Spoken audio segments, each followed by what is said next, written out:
Hello friends, ലോകത്തിലെ കോടീശ്വരന്മാരിൽ ധനികന്മാരിലെ കണക്കുകൾ നമ്മൾ നോക്കുകയാണെന്നുണ്ടെങ്കിൽ അമേരിക്കയും ചൈനയും കഴിഞ്ഞാൽ ഏറ്റവും കൂടുതൽ കോടീശ്വരന്മാരുള്ള ഒരു രാജ്യം എന്ന് പറഞ്ഞു കഴിഞ്ഞാൽ UK ആണ്.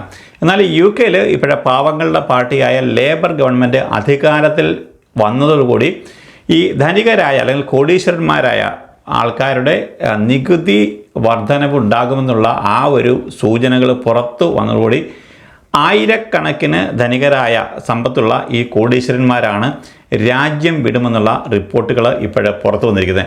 2023-നും 2028-നും ഇടയിൽ ഏകദേശം ഒരു 17% കോടീശ്വരന്മാരുടെ കുറവുണ്ടാകുമെന്നാണ് ഈ ഒരു റിപ്പോർട്ടിൽ പറയുന്നത്. വാർഷിക ഗ്ലോബൽ വെൽത്ത് റിപ്പോർട്ടിലാണ് ഏകദേശം ഒരു 5,19,000-ഓളം ധനികരായ കോടീശ്വരന്മാർ UK വിടുമെന്നുള്ള ഒരു റിപ്പോർട്ട് ഇപ്പോഴേ പുറത്ത് വിട്ടിരിക്കുന്നത്. ഈ രാജ്യം വിട്ടുപോകുന്ന ഇതുപോലുള്ള സമ്പന്നരായ ആൾക്കാർ നികുതി കുറവുള്ള ദുബായ്, സിംഗപ്പൂർ ഇതുപോലെയുള്ള രാജ്യങ്ങളിലായിരിക്കും പോയിട്ട് ചേക്കേറാനായിട്ട് പോകുന്നത്.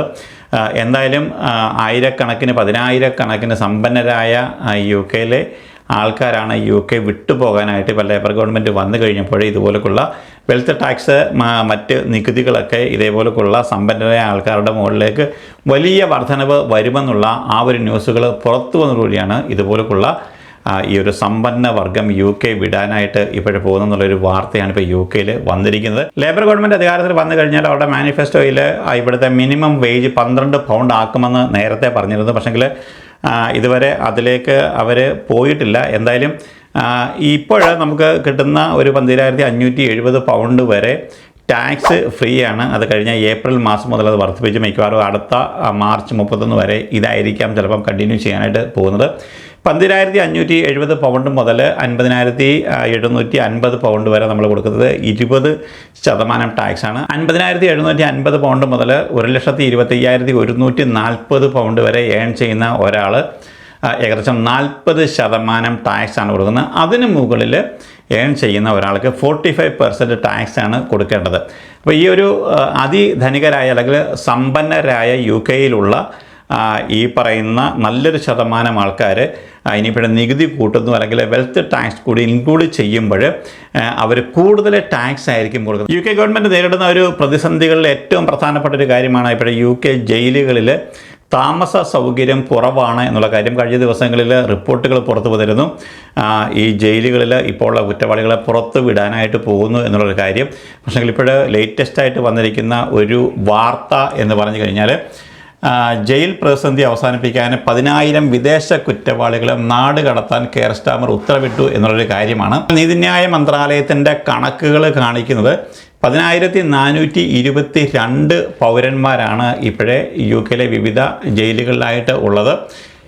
അതായത് 8 തടവുകാരിൽ ഒരാളാണ്. അതായത് മുക്തമുള്ള തടവുകാരിൽ 8 പേരിൽ ഒരാൾ വിദേശത്തു നിന്നുള്ള തടവുകാരാണ്. അതുകൊണ്ട് തന്നെ ഇവരിൽ ഏകദേശം ഒരു 6,632 പേര് കുറ്റക്കാരായി കണ്ട് ശിക്ഷിക്കപ്പെട്ടവരും മറ്റുള്ള ആൾക്കാരെന്ന് പറഞ്ഞു കഴിഞ്ഞാൽ അവർ റിമാൻഡിലുള്ളവരാണ്. എന്നാൽ ഈ ഒരു 2007 UK ബോർഡ് ആക്ട് പ്രകാരം ഐറിഷുകാരനോ അല്ലെങ്കിൽ ബ്രിട്ടീഷുകാരനോ അല്ലെങ്കിൽ ഐറിഷ് പൗരനോ അല്ലെങ്കിൽ ബ്രിട്ടീഷ് പൗരനോ അല്ലാത്ത ഏതൊരു വ്യക്തിയെയും 12 മാസമെങ്കിലും തടവിന് ശിക്ഷിച്ചാൽ അതവരുടെ മനുഷ്യാവകാശ ലംഘനമല്ലെങ്കിൽ നാട് കടത്താൻ ആഭ്യന്തര സെക്രട്ടറിക്ക് നിയമപരമായ ഒരു കടമയുണ്ട്.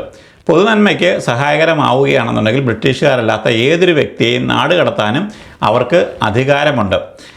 Reform deputy leader Richard Tice പറഞ്ഞത് നമ്മുടെ ജയിലുകളിൽ ശിക്ഷിക്കപ്പെട്ടവരും റിമാൻഡിൽ കഴിഞ്ഞവരെ 10,000 പൗരന്മാരെ നാട് കടത്തുന്നത് പൊതു നന്മയ്ക്ക് വേണ്ടി ആണ് എന്നാണ്. അതായത് ഇപ്പോഴേ UK ഉള്ള ജയിലുകളിൽ ഉള്ള ഈ ഒരു കൊടും കുറ്റവാളികളെ വെളിയിലോട്ട് വിട്ടുകഴിഞ്ഞാൽ ഉണ്ടാകുന്ന ഒരു അവസ്ഥ നമുക്ക് എല്ലാവർക്കും അറിയാവുന്നതാണ്. അതുകൊണ്ട് തന്നെ ഈ വിദേശികളായ മിനിമം ഒരു 12 മാസമെങ്കിലും ശിക്ഷ അനുഭവിച്ചിട്ടുള്ളവരാണെങ്കിൽ വിദേശികളായ ആൾക്കാരെ അവരെ അവരുടെ രാജ്യത്തിലേക്ക് നാട് കടത്താനുള്ള ഒരു ധാരണയിലാണ് ഇപ്പോഴേ വന്നിരിക്കുന്നത്. അപ്പോൾ അങ്ങനെ വന്നു കഴിഞ്ഞാൽ അത്രയും സ്പേസ് ഇവർക്ക് ജയിലുകളിൽ കിട്ടും. അപ്പം ഇതുപോലെയുള്ള വലിയ കുറ്റവാളികൾ ജയിലുകളിൽ കണ്ടിന്യൂ ചെയ്യാനായിട്ട് ആയിരിക്കും ചിലപ്പോൾ ഗവൺമെൻറ് തീരുമാനമെടുക്കാനായിട്ട് പോകുന്നത്. UK ഇപ്പോഴേ വിവിധ ജയിലുകളിൽ കഴിയുന്ന തടവുകാരിൽ 1,273 ആൾക്കാർ അൽബേനിയയിൽ നിന്നുള്ളവരാണ്. അതുപോലെ തന്നെ 906 തടവുകാർ പോളണ്ടിൽ നിന്നുള്ളവരാണ്.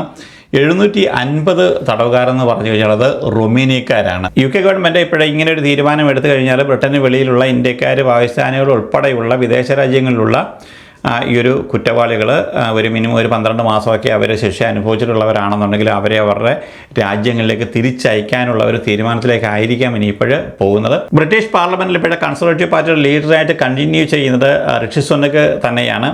എന്നാൽ കഴിഞ്ഞ ദിവസങ്ങളിൽ വന്നിരിക്കുന്ന മറ്റൊരു പ്രധാനപ്പെട്ട കാര്യമെന്ന് പറഞ്ഞു കഴിഞ്ഞാൽ കൺസർവേറ്റീവ് പാർട്ടിക്കിടയിൽ തന്നെ ഇപ്പോൾ ബോറിസ് ജോൺസനെ തിരിച്ച് കൺസർവേറ്റീവ് പാർട്ടി ലീഡറായിട്ട് കൊണ്ടുവരാനുള്ള ആ ഒരു ശ്രമമാണ് ഇവിടെ നടത്തിക്കൊണ്ടിരിക്കുന്നത്. അവർക്കറിയാം 2029 അടുത്ത പാർലമെൻറ്റ് ഇലക്ഷൻ വരുമ്പോഴെങ്കിലും കൺസർവേറ്റീവ് പാർട്ടി അധികാരത്തിൽ വരണം എന്നുണ്ടെങ്കിൽ ബോറിസ് ജോൺസനെ പോലെ ശക്തനായ ഒരു നേതാവ് ഉണ്ടെങ്കിൽ മാത്രമേ സാധിക്കത്തുള്ളൂ. ഇപ്പോഴത്തെ കൺസർവേറ്റീവ് പാർട്ടിയുടെ ഇടയിൽ ധാരണയിൽ വന്നിരിക്കുന്ന ഒരു കാര്യം എന്ന് പറഞ്ഞു കഴിഞ്ഞാൽ ഒന്നുകിൽ ബോറിസ് ജോൺസൺ അല്ലെങ്കിൽ ഡേവിഡ് കാമറൂൺ, ഇവർ രണ്ടുപേരും നേരത്തെയുള്ള പ്രൈം മിനിസ്റ്റർമാരാണ്. ഇതിൽ ഏറ്റവും കൂടുതൽ സാധ്യതകളുള്ളത് നമ്മളെല്ലാവരും ആഗ്രഹിക്കുന്നതും ബോറിസ് ജോൺസനെ പോലെയുള്ള ശക്തനായ ഒരു നേതാവ് ഭരണത്തിൽ വരണം എന്നുള്ളതാണ്. അപ്പോൾ ബോറിസ് ജോൺസന് ഇപ്പോൾ കൺസർവേറ്റീവ് ലീഡറായിട്ട് വരികയാണെന്നുണ്ടെങ്കിൽ ഇവർക്ക് വലിയൊരു ഹോപ്പായിരിക്കും അവിടെ ഉണ്ടാകുന്നത്. എന്നിരുന്നാലും നമ്മളുടെ ഇന്ത്യക്കാരായ സോല ബ്രവർമാൻ, പ്രീതി പട്ടേൽ ഇതുപോലുള്ള ആൾക്കാർ വരാൻ വേണ്ടി ശ്രമിക്കുന്നുണ്ട്. പ്രീതി പട്ടേലിന് വലിയൊരു ജനപിന്തുണ ഉണ്ടായിട്ടുണ്ട്. പക്ഷേ സുവർല ബ്രവർമാന് അത്രയും ജനപിന്തുണയോ പാർട്ടിയിലോ അവർക്ക് അത്രയും വലിയ പിന്തുണയില്ല. ജെയിംസ് ക്ലെബർലി പോലുള്ള ആൾക്കാരും ഇപ്പോൾ പാർട്ടി ലീഡർ സ്ഥാനത്തേക്ക് വരാനായിട്ട് ആഗ്രഹിക്കുന്നുണ്ട്. പക്ഷേ ഏറ്റവും കൂടുതൽ പാർട്ടി ആൾക്കാർ, അതായത് കൺസർവേറ്റീവ് പാർട്ടിക്ക് ഉള്ളിലുള്ള ആൾക്കാരും ബ്രിട്ടനിലെ ജനങ്ങളും ആഗ്രഹിക്കുന്ന ഒരു പക്ഷെങ്കിൽ ബോറിസ് ജോൺസണോ ഡേവിഡ് കാമറൂണോ വരാനായിരിക്കും. ലേബർ സർക്കാരിൻ്റെ പ്രധാനമന്ത്രിയായിരിക്കുന്ന കീർ സ്റ്റാർമറിനെ സംബന്ധിച്ചോളം അദ്ദേഹം ഭരണം ഏറ്റെടുത്തതിന് ശേഷം അദ്ദേഹത്തിൻ്റെ ജനപ്രീതി വളരെ അധികം വർദ്ധിച്ചിരിക്കുന്നു എന്നുള്ള വാർത്ത കൂടിയാണ് ഇപ്പോഴേ പുറത്തു വരുന്നത്. അദ്ദേഹത്തിൻ്റെ ജനസമ്മതി എന്ന് പറയുന്നത് ഏകദേശം ഒരു 40%, 14% അദ്ദേഹത്തിന് വർധനമുണ്ടായിരിക്കുന്നത്. കാരണം അദ്ദേഹത്തിൻ്റെ പ്രധാനപ്പെട്ട ഒരു ഇത്രയും ഒരു ജനസമ്മതി വർദ്ധിക്കാനുണ്ടായിരുന്ന ഒരു കാരണമെന്ന് പറഞ്ഞു കഴിഞ്ഞാൽ NHS ഉണ്ടാകാൻ പോകുന്ന ഒരു നമ്മളുടെ ഈ ഒരു NHS അപ്പോയിൻമെൻറ്റ് ബാക്ക്ലോഗ് അദ്ദേഹം ഒരു 40,000-ഓളം ആഴ്ചയിൽ അദ്ദേഹം കൂട്ടാനായിട്ട് പോകുന്നു. അതുപോലെ തന്നെ ഈ ഒരു 7.5 മില്യൺ അപ്പോയിൻമെൻറ്റുകളുടെ ബാക്ക്ലോഗ് ഉള്ളത് അദ്ദേഹം കുറയ്ക്കാനായിട്ട് ഇപ്പോൾ തീരുമാനിച്ചിരിക്കുന്നത് ഇവിടുത്തെ സാധാരണ ജനങ്ങളുടെ ഇടയിൽ അദ്ദേഹത്തിൻ്റെ ജനസമ്മതി വർദ്ധിപ്പിക്കാനായിട്ട് കാരണമായിട്ടുണ്ട്. അങ്ങനെ ധാരാളം ഇതുപോലെയുള്ള പുതിയ ന്യൂസുകളാണ് UK ഇപ്പോൾ പുറത്തു വരുന്നത്.